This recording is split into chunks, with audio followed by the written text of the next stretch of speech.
السلام عليكم. باش نبدأ مع بعضنا إن شاء الله برنامج السيونس فيزيك اللي تلمت البكالوريا. باش نبدأ مع بعضنا إن شاء الله بالفيزيك. البريمير شابيتر لو كوندنساتور. باش نحاولوا كل شابيتر نكملوه بسيري ديكزارسيس. دونك باش نبدأ بالكوندنساتور باش نعرف شنو هو الكوندنساتور. دونك نشوفوا لي زوبجيكتيف. باش نبدأ بالديسكريبسيون سومير دان كوندنساتور. ensuite نشوفوا الشارج ديشارج دان كوندنساتور. Et on vérifie également que l'intensité est une grandeur algébrique. Je rajoute une grandeur caractéristique d'un condensateur liée à la capacité. Et ensuite, on calcule l'énergie emmagasinée par un condensateur. Donc on commence par la description. Donc un condensateur, c'est formé par, donc je vous donne un ensemble de condensateurs qui met le condensateur cylindrique, condensateur céramique. Donc un condensateur est formé de deux conducteurs métalliques. On a les deux conducteurs ou bien les deux armatures séparés par un isolant. L'isolant peut être de l'air, diélectrique, plastique, mica, ainsi de suite. Donc c'est un condensateur. On a les deux armatures A et B séparées par une distance D qui est l'isolant ou bien le diélectrique. Donc symboliquement on représente les deux armatures par deux traits verticales comme ceci. Donc on a l'armature A, l'armature B. Donc le condensateur est représenté par deux traits parallèles qui représentent les armatures. Dans le cas où les armatures sont planes et parallèles, le condensateur est diplan. Ça c'est un exemple de condensateur plan.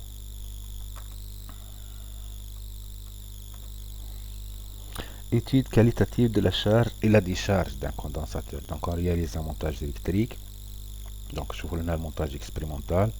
On a un générateur de force électromotrice E, par exemple 4 volts, un condensateur, galvanomètre pour détecter le passage d'un courant électrique, un résisteur de résistance R et un commutateur. C'est un interrupteur à deux positions, 1 et 2. Donc si l'interrupteur est en position 1, donc seule cette partie, bien ce circuit est utile. Deuxième partie c'est un circuit ouvert, donc inutile. Si le commutateur est en position 2, donc on s'intéresse à cette partie du circuit. Première expérience, le commutateur est en position 1.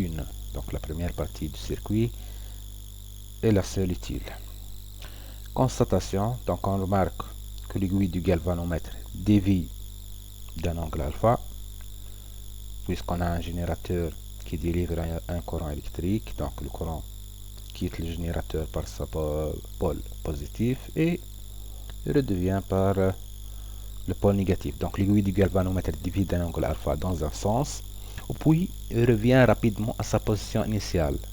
Donc elle dévie, puis revient à 0, revient à sa position initiale. Donc premièrement, donc on a un courant électrique, ensuite l'aiguille redevient, donc le courant s'annule. Lorsqu'on ouvre le circuit et on le ferme de nouveau, donc si on ferme, on ouvre l'interrupteur K et on le ferme de nouveau, donc on constate que l'aiguille ne dévie pas, c'est-à-dire il n'y a pas de courant électrique. C'est juste au première expérience.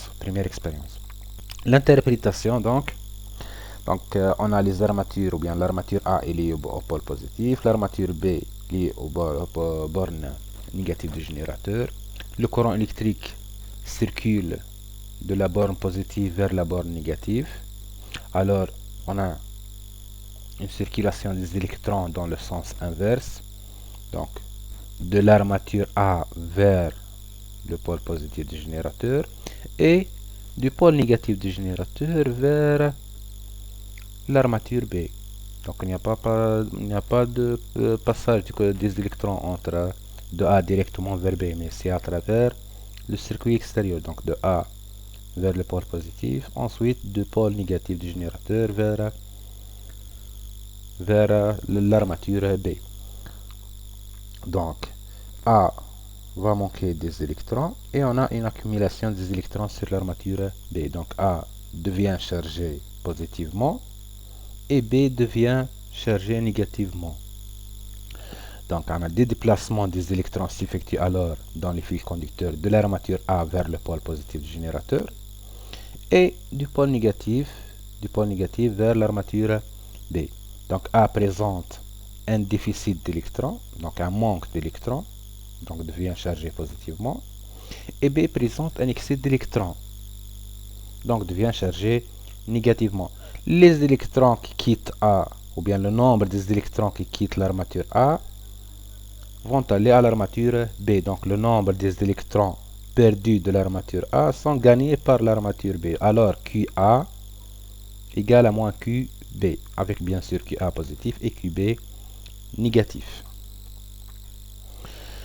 Par définition, donc la quantité d'électricité QA égale à moins QB représente ou bien est appelée la charge du condensateur. C'est une grandeur positive. QA représente le nombre des électrons, donc s'exprime en coulomb.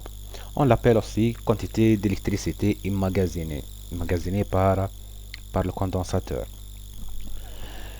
Donc on obtient à la fin de la charge du condensateur, donc l'armature A s'est chargée positivement, l'armature B négativement. C'est comme si on a un dipôle ou bien un générateur, borne positive et borne négative. Donc il y a une différence de potentiel entre A et B. Donc le déplacement des électrons fait apparaître une différence de potentiel UAB égale à VA moins VB. Et ne cesse que lorsque VA soit égal au potentiel positif du pôle positif du générateur. Donc lorsque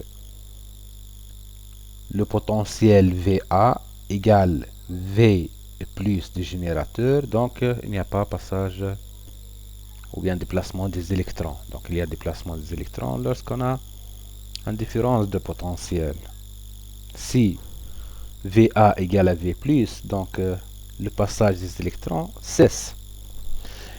De même, lorsque VB égale à V-. Donc le déplacement des électrons fait apparaître une différence de potentiel. Et ne cesse que lorsque VA soit égal au potentiel du pôle positif et VB soit égal au potentiel du pôle négatif. C'est-à-dire lorsque la tension UAB, donc VA égale à V+, VB égale à V-, donc UAB égale à E. Dans ce cas, le condensateur est dit chargé et aucun courant ne circule. Si on revient au galvanomètre, donc au premier temps, donc l'aiguille dévie dans un sens, donc il y a circulation des électrons. Le potentiel de l'armature A différent du potentiel du pôle positif, le potentiel de l'armature B différent du potentiel du bord négatif. Lorsque VA atteint V+ et VB atteint V-, le passage des électrons cesse, donc le courant s'annule. C'est pour cela que lorsqu'on ouvre et on ferme l'interrupteur K, l'aiguille du galvanomètre ne dévie pas. Et on dit que le condensateur est chargé. Sa charge, par définition, égale la charge de l'armature A. La quantité QA représente la charge du condensateur. Donc, la charge portée par l'armature liée au borne positif du générateur est appelée charge du condensateur ou bien quantité d'électricité emmagasinée par le condensateur. Maintenant, on change la position du commutateur à la position 2. La position 2 contient donc un condensateur, galvanomètre et le résisteur. Donc la position 1 est ici. Donc on est maintenant à la position 2. Donc on constate que lorsque l'interrupteur ou bien le commutateur est en position 2, il y en a un passage de courant électrique puisque l'aiguille du galvanomètre va dévier dans un sens, ou bien c'est le sens inverse que précédemment. Donc l'aiguille du galvanomètre dévie d'un même angle alpha, mais dans le sens contraire. Dans le sens contraire, ça indique que le courant passe en sens inverse. Et si on a l'armature A présente un déficit d'électrons, c'est chargé positivement. L'armature B est chargée négativement. Les électrons circulent du potentiel négatif, c'est-à-dire de l'armature B, vers l'armature A. Bien sûr, à travers le circuit extérieur. Donc, on a passage des électrons de l'armature B à travers le résisteur vers l'armature A. Alors, il y a un courant électrique qui circule en sens inverse. On note que le courant est de sens inverse que lorsque le commutateur est en position 1. Donc, le courant change de sens. En première expérience, donc le courant passe du commutateur vers l'armature A. Ici, de l'armature A vers le commutateur, le résisteur et vers l'armature B. Interprétation, donc, la déviation de l'aiguille du galvanomètre dans le sens contraire prouve que les électrons accumulés en B quittent cette armature vers l'armature A. Cette circulation cesse lorsque le condensateur est totalement déchargé.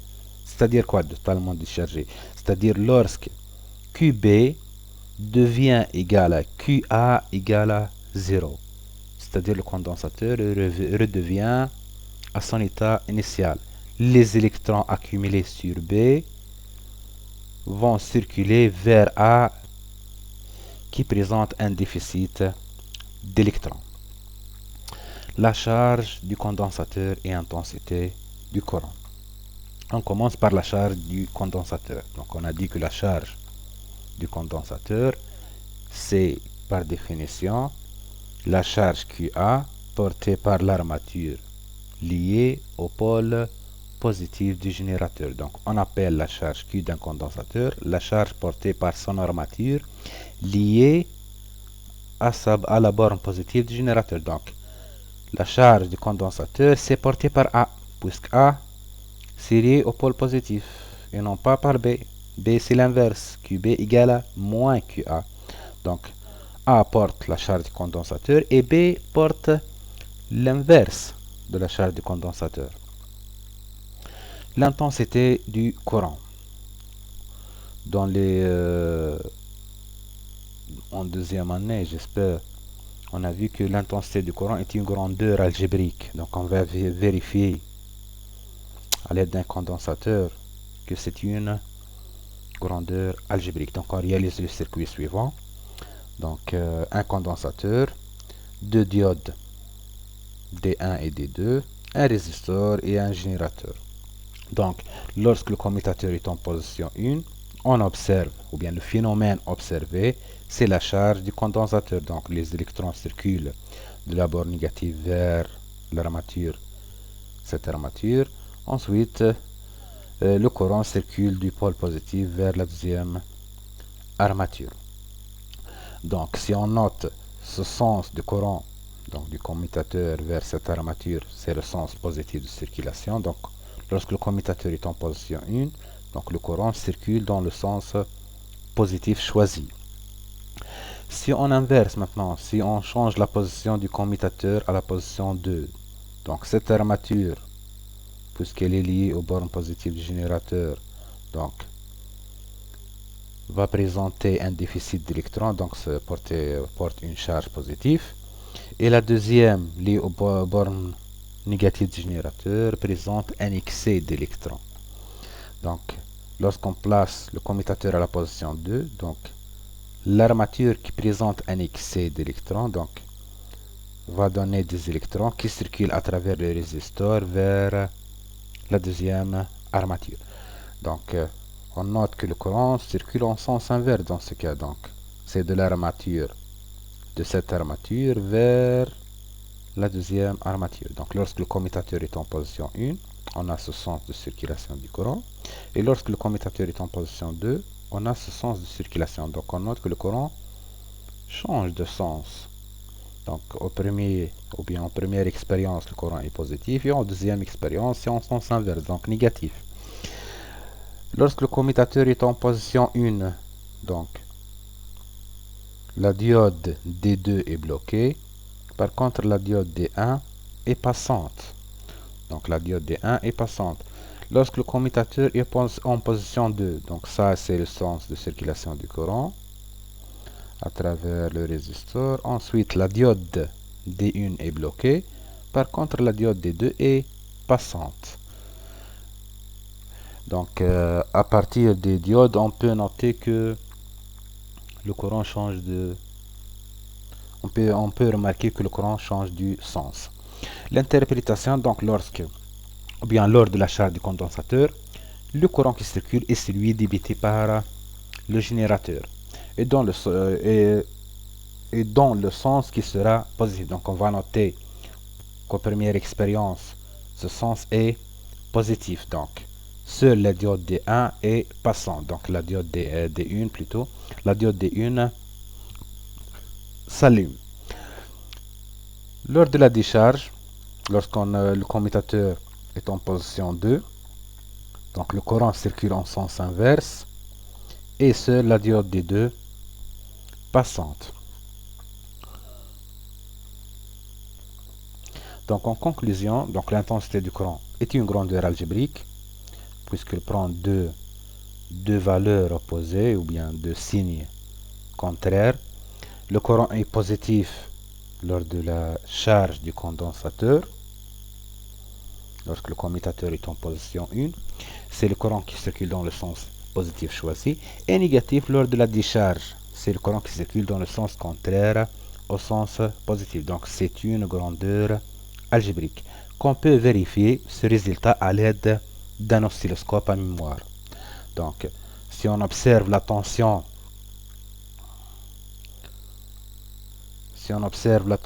aux bornes du résisteur, donc d'après la loi d'Ohm, UR égale à R fois I. Donc UR et I sont proportionnels, varient de la même manière. Si I est positif, UR est positif. Si I est négatif, UR est négatif. Donc pour suivre l'évolution de l'intensité, il suffit de suivre l'évolution de la tension aux bornes du résisteur. Donc à l'aide d'un oscilloscope. Donc lorsque le commutateur est en position 1, on note que UR est au-dessus de l'axe du temps. Donc UR est positif. Lorsque le commutateur est en position 2, c'est-à-dire lors de la décharge, on note que UR est négatif. On note également que l'intensité du courant, ou bien UR, lors de la charge, décroît jusqu'à s'annuler. Donc initialement, le condensateur est déchargé. Lors de la charge du condensateur, le courant diminue progressivement jusqu'à s'annuler, jusqu'à la charge du condensateur. Une fois le condensateur est complètement chargé, donc c'est-à-dire lorsque le courant est nul, on bascule le commutateur à la position 2 et on observe la tension UR. On note que également en valeur absolue, l'intensité du courant décroît progressivement, puisque le nombre des électrons accumulés sur l'armature B diminue au cours du temps, jusqu'à que QA soit égal à QB égal à 0. Donc il n'y a pas de courant électrique à la fin de la décharge du condensateur. La relation entre l'intensité du courant et la charge. Cette relation est déjà connue.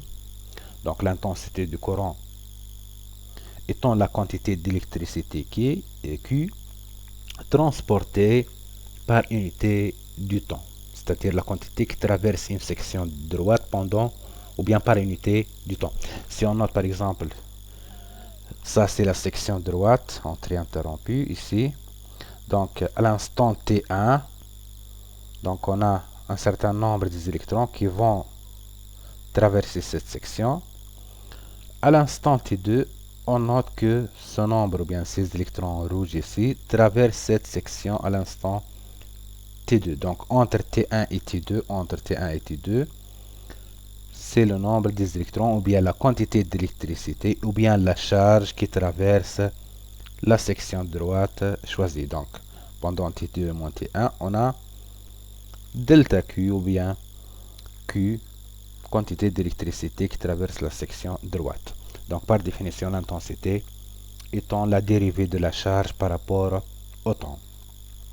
On note que lorsque le courant est constant, lorsque l'intensité du courant est constante, on écrit tout simplement I égale à Q sur T, ou bien I égale la variation de la charge par rapport au temps, delta Q sur delta T. Donc, c'est une relation très importante qu'on va l'utiliser à la suite. I égale à Q sur T. Ou bien, en régime transitoire, c'est-à-dire lorsque le courant n'est pas constant, I égale à dérivée de Q par rapport au temps. La relation entre la charge Q et la tension aux bornes du condensateur. Considérons le montage suivant. Donc, dans ce montage, on va utiliser un générateur de courant, un ampèremètre pour mesurer l'intensité du courant donné par ou bien traversant le circuit, un condensateur et un voltmètre pour suivre l'évolution de la tension UC aux bornes du condensateur ou bien UAB. Lorsqu'on ferme l'interrupteur K, donc le condensateur se charge progressivement. Donc, considérons le montage suivant. Le générateur de courant délivre une intensité constante I. Donc, ça, c'est un générateur qui va donner une intensité de courant constante I ou bien I0, c'est une constante. La charge, puisque l'intensité du courant est constante. L'intensité est constante, donc on écrit I égale à Q sur T. Alors, la charge Q égale à I fois T. I, c'est une constante, donc on note que Q est proportionnelle au temps. Donc la charge Q est proportionnelle au temps. Donc étudier la variation de Q en fonction de UC revient à étudier la variation de UC en fonction de temps. Donc étudier Q en fonction de UC revient à étudier UC en fonction de temps, puisque Q et T varient de la même manière. Donc étudier Q en fonction de UC ou bien UC en fonction de temps, c'est la même chose. Donc, on ferme l'interrupteur K, on déclenche un chronomètre.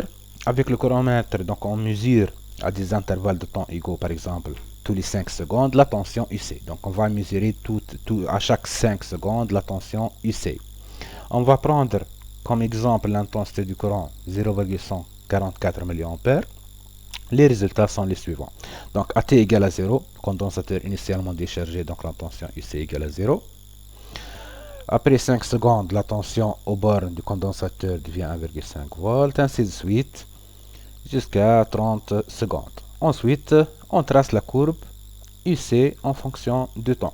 On note, avant de tracer, on note que lorsque le temps augmente, la tension UC également augmente. C'est la charge du condensateur. Donc au cours du temps, le condensateur se charge. La courbe maintenant de la tension UC en fonction de temps. Donc UC en fonction de temps, on note qu'il est linéaire, une fonction linéaire. C'est une droite qui passe par l'origine. C'est une fonction linéaire. Donc la courbe UC est une droite qui passe par l'origine. Donc on écrit UC égale à une constante fois le temps. Par exemple, UC égale à K fois T. On calcule le pente, donc on va prendre deux points, UC2 moins UC1 sur T2 moins T1. On trouve la pente de cette droite, c'est K égale à 0,3 volts par seconde. Donc, on en déduit que UC est proportionnel à la durée T. UC est proportionnel au temps T, donc K est la constante de proportionnalité. En tenant compte de la relation Q égale à I fois T. Donc, on a dit que Q égale à I fois T. On remplace, ou bien, ici T c'est égal donc Q sur I. Et on remplace T dans l'expression de UC. Donc, devient UC égale à K fois Q sur I. Donc, il vient UC égale à K fois Q sur I. Ou bien Q égale à I sur K fois UC. Bien sûr, l'intensité du courant est constante, K c'est la pente de la droite constante, donc ce rapport est constant. Donc I est constante, le facteur I sur K est constant. Notez C. Ce rapport, on va le noter C. C égale à I sur K égale l'intensité du courant sur la pente de la droite K. Ainsi donc, Q égale C fois UC, ou bien UC égale à Q sur C. Donc, Q égale à C fois UC, donc UC égale à Q sur C. Ce facteur de proportionnalité C est une grandeur qui caractérise l'aptitude d'un condensateur à emmagasiner une charge électrique Q.